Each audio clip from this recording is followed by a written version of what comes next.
making a buzz right now. The Peoria Unified School District is considering a dress code for teachers.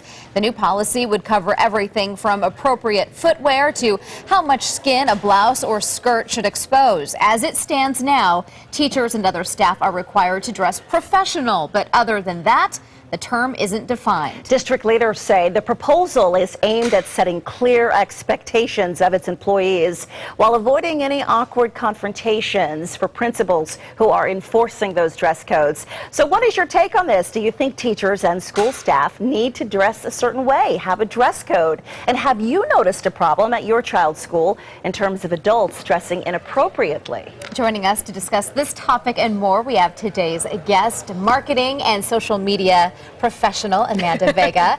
Good to see you both. Yeah, it's great to see thanks you for being here. as well. A lot of people are saying, hey, students have a dress code, so why shouldn't teachers? Right, and that was my initial thought, is that, you know, I was one of those rebellious kids that fought a dress code as well. So, you know, if the students have to have it, I think it's pretty safe to say that perhaps the teachers should.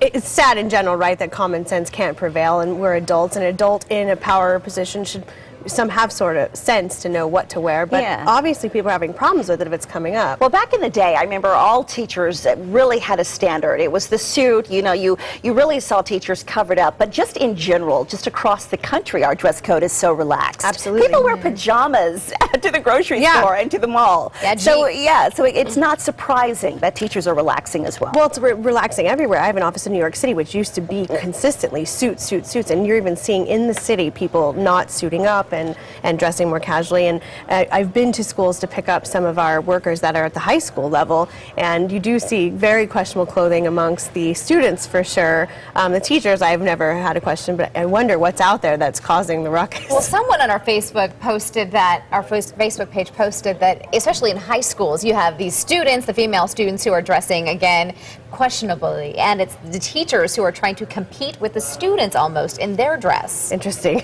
So that, of course, would be a little bit of a concern. So we're getting power plays among high school students and teachers.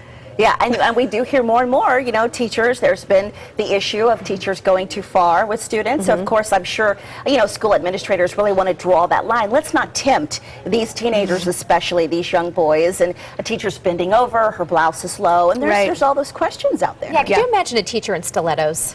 No. But there's a lot of them. There are a lot of them. Sounds incredibly uncomfortable to me. That is my main concern, for sure. Yeah, well, here's what you guys are saying and sounding off on Facebook. Adriana Clasuri says, most, if not all, of the businesses and organizations I've worked for have a dress code. So, yes, of course they should, too. Kara Clevenger says, who sits on the committee to determine what is or isn't appropriate?